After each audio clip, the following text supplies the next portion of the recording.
Hey there, kiddos, and welcome back to the channel. I'm Uncle Frank, and that you are having a great day. And in today's video, I'm going to be sitting back in my kind of squeaky chair, relaxing and having a little conversation with all of you guys about Pokemon.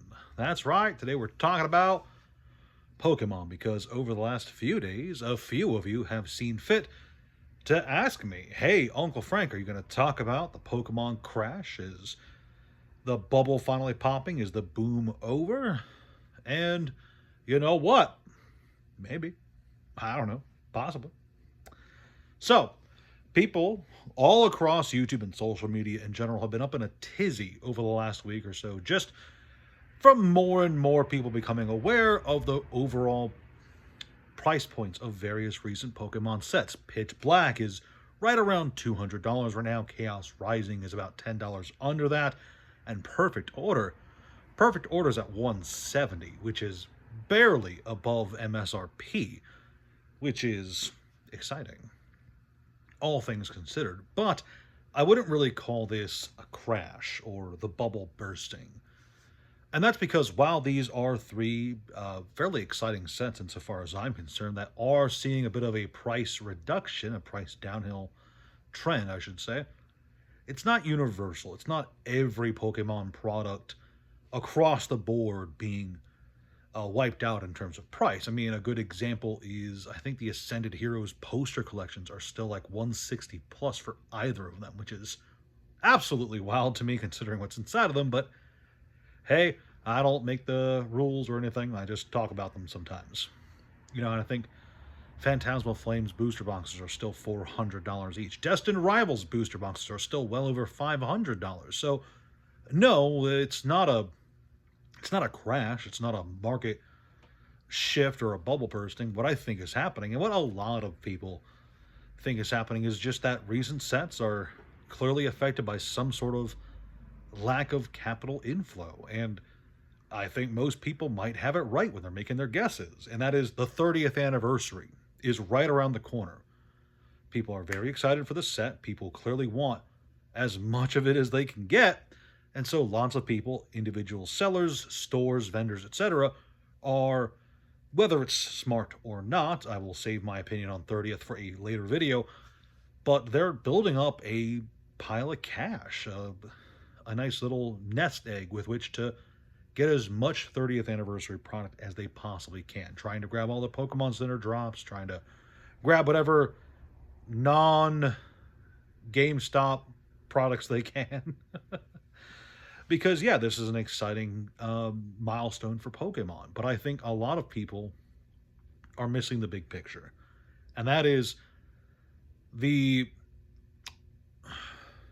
opinion of the market can go a very long way in dictating a market. And over a long enough period of time, enough people being negative and fearing about a bubble and thinking that a crash has happened can actually do some effect to the market on its own. Just enough people believing that Pokemon is done for right now can actually cause Pokemon to be done for. Believe it or not. Crazy stuff, right? Psychology and finance are wonderful things that probably should not be paired, but hey, we're not all mindless robots just making the most intelligent choices ever. If we were, I probably would not be here. I would be in a Malibu dream house somewhere, wherever Malibu is. Just like, I don't want to say history repeats, okay? But it does rhyme. Celebrations was, I believe, the 25th anniversary set, and it was a interesting release, all things considered. Not many people, especially not many people in the Pokemon world, are really aware of what was going on back then, but Celebrations, while it was a big and exciting set with some cool reprints and a lot of attention, a lot of eyes on it, it did not have the greatest effect on the Pokemon market at the time. There was a big drop off, if you remember back then, around the 25th anniversary, with other sets releasing in its same window, suffering as a result. The biggest examples I can always give, and I will continue to give just because I always want to beat myself up over this, is Evolving Skies and Fusion Strike. Two sets that were being dumped at the time just because of the overall fear that the Pokemon market was headed towards a freaking zero. You know, there was a time when nobody wanted Pokemon. A time not even a full decade ago. We're talking 5 years ago, okay? Where you could not sell your Evolving Skies booster box for a profit because nobody wanted it because they could find it cheaper somewhere else. It was a thing that was happening, okay?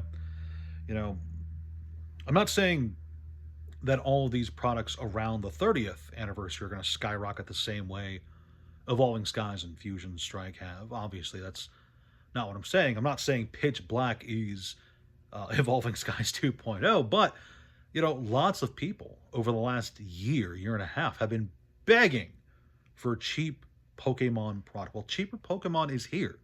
We have boxes that are barely above MSRP. Perfect Order is basically at MSRP for all intents and purposes. You know, you buy it in person with cash in hand, and well, there you go. No shipping, no shipping charges and all that jazz. Well, you got it basically at MSRP at 170. That's crazy.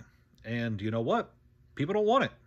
People are turning their noses up at it online, thinking it's going to go even lower, and it might. It certainly could. All these sets could go lower, but in the long run, it doesn't really matter. And by that I mean, in the long term, winners are not the people who buy the sets that everybody is confident in and all the hype is at, right? In the long term, winners are the people who bought things that, well, not all winners, but you know what I'm talking about. Winners are the ones who buy the things that no one really wants, the sneaky stuff, because the most potential gains are there. You know, the sets that everyone's buying up at up and up and up. You know, the chances for that price to skyrocket after you picked it up, especially if you picked it up at secondary market prices, well, they're not as great as you might be led to believe. You know, there's a lot that goes into markets, and sometimes the most hyped and the most sought after items at one point end up not being that in the long term. A good example from the comic world is the death of Superman. You know, this was once upon a time the most desired comic on the planet. Everybody was queuing up at comic stores to get these, and it was a safe investment. And then it wasn't, and now it's worthless. What a fun little story that was. You know, the items that people ignore have a huge potential to them, and they get ignored until it's too late, and then the potential is revealed and they explode, and then people buy into it after the explosions happened, which is never smart in my opinion. But hey, market does what market wants to do. And I just want to reiterate, for over a year and a half, people have been basically begging for Pokemon prices to come down. Here they are. Pitch Black, Chaos Rising, Perfect Order. These are three very appealing sets for me, and I've just placed an order for more Perfect Order. What a freaking sentence that is. You know, at 170, that's it's appealing to me. That's all I'm saying. And you know, once upon a time, not that long ago, you could buy Evolving Skies booster boxes for $150-ish, maybe less if you bought locally. $150. And nobody wanted it, okay? Now it's $2,000. Think about that. Crazy stuff. Anyway, that's all I got for you kiddos today. Please like, share, subscribe. All that jazz. Discord, Patreon. TCG Player? Yeah, I sell those places. Hell yeah. Talk to you guys later. Ciao.